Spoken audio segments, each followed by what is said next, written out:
मैं मुल्तान का रिहायशी हूँ। आज से 9 साल पहले 2014 में मेरे दोस्त ने मुझे एक फेसबुक ग्रुप ज्वाइन करवाया।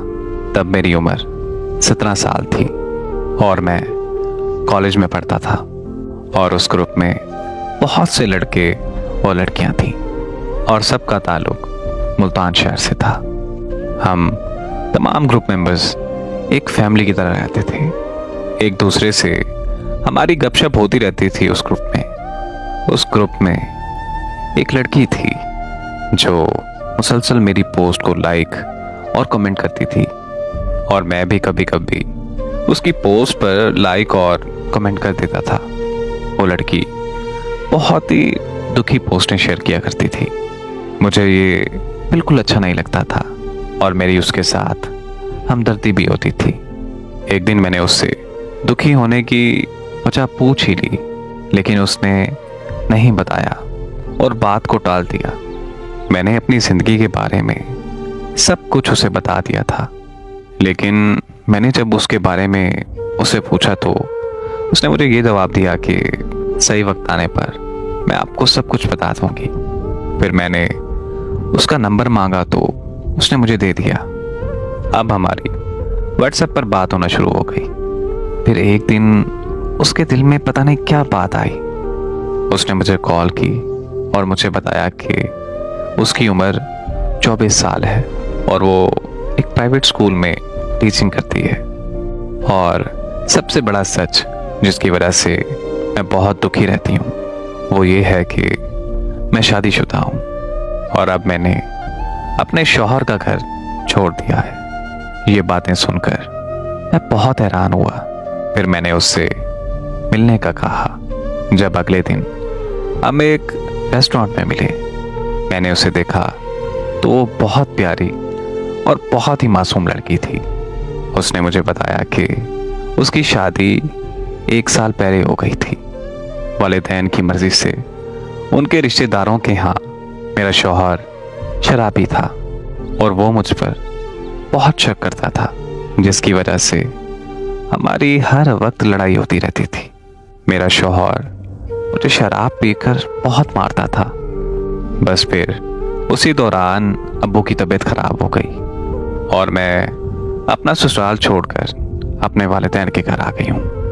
मैं पढ़ी लिखी होने की वजह से अपने वालिदैन पर बोझ नहीं बनना चाहती, इसीलिए प्राइवेट स्कूल में टीचिंग करती हूँ। बस यही मेरी हकीकत है। मैं आपको धोखे में नहीं रखना चाहती थी, इसलिए आपको सब कुछ सच सच बता दिया। ये सुनकर मुझे उससे और भी हमदर्दी होने लगी।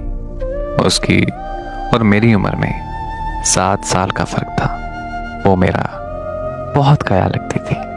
वो मुझे हर वक्त समझाती रहती थी कि कभी जिंदगी में कोई गलत काम मत करना।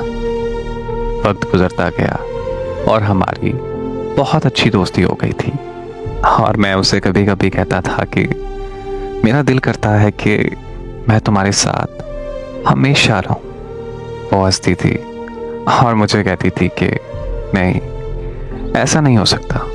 हमारी उम्रों में बहुत फ़र्क है, क्योंकि वो जानती थी कि हमारा माशरा ऐसे रिश्तों को कभी तस्लीम नहीं करता जिसमें लड़की बड़ी हो और लड़का कम उम्र। ये तल्ख हकीकत है हमारे माशरे की।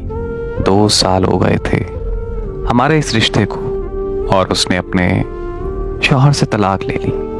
वक्त गुजरने के साथ साथ मैं उसे बहुत पसंद करने लगा था और उससे शादी भी करना चाहता था। वो मुझे पसंद ज़रूर करती थी, लेकिन उसे ये पता था कि दुनिया वाले हमारे इस रिश्ते को कभी कबूल नहीं करेंगे और ज़िंदगी का सारा सुकून बर्बाद कर देंगे। मैंने बहुत जिद की, यहाँ तक कि उसके लिए जान देने की भी कोशिश की। वो मेरा ये पागलपन देखकर मान गई और शादी के लिए राजी हो गई। मैंने अपने घर वालों को उसके घर रिश्ता भेजने का कहा। मैंने अपनी अम्मी से बात की और उसके बारे में मैंने अपनी अम्मी को सब बता दिया, लेकिन मेरी अम्मी नहीं मानी।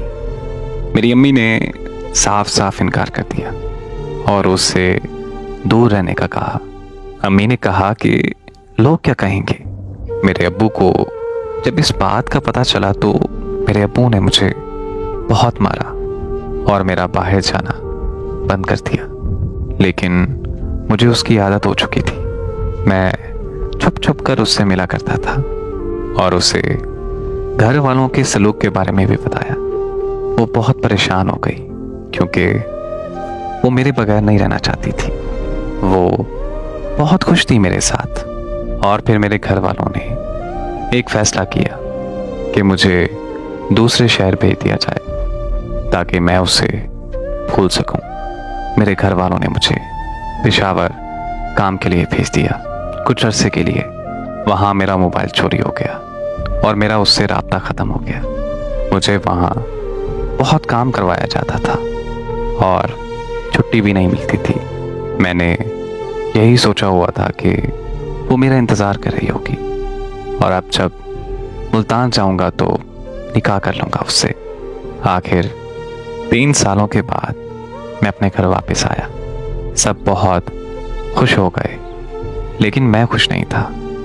मैंने उसका पता किया लेकिन वो मुझे कहीं नहीं मिली। मज़ीद पता करवाने पर पता चला कि वो जहाँ रहते थे अब वो वहाँ से चले गए हैं। मैंने उसे बहुत ढूंढा लेकिन उसका कोई पता नहीं चला। अब जब कभी भी मुझे उसकी याद आती है तो दिल बहुत रोता है और मुझसे ये बर्दाश्त नहीं होता। बस अब अपना कारोबार है। अब मैं ज़्यादातर वहीं मसरूफ़ रहता हूँ। मैंने अभी तक शादी नहीं की क्योंकि अब दिल नहीं करता और अजीब सी बेचैनी, बेसुकूनी की कैफियत है, जैसे मैंने गलत किया है उसके साथ। मुझे अब घर वाले अक्सर कहते रहते हैं कि शादी कर लो, लेकिन जब तक मैं उससे माफ़ी ना मांग लूँ मुझे मेरी ज़िंदगी में सुकून नहीं आएगा। क्योंकि मुझे एहसास होता है कि मैंने उसे छोड़ा है। बस अब अल्लाह से एक ही दुआ करता हूँ कि वो जहाँ भी रहे हमेशा खुश रहे। और मैं अब ये उम्मीद करता हूँ कि वो अपनी ज़िंदगी में आगे बढ़ चुकी होगी। मेरे घर वाले मेरी वजह से बहुत परेशान हैं। अब कैसे समझाऊँ उन्हें कि मैं उसे कभी नहीं भूल सकता। बस अब मेरी कोशिश है कि मैं सबको खुश रखूं और शादी भी बहुत जल्द कर लूँगा अगर अल्लाह ने किसी का नसीब मेरे साथ जोड़ा है तो। क्योंकि होता वही है जो मेरा अल्लाह चाहता है और उसी में ही इंसान की बेहतरी होती है। मेरी दुआ है कि अल्लाह पाक सबके नसीब अच्छे करे। आमीन।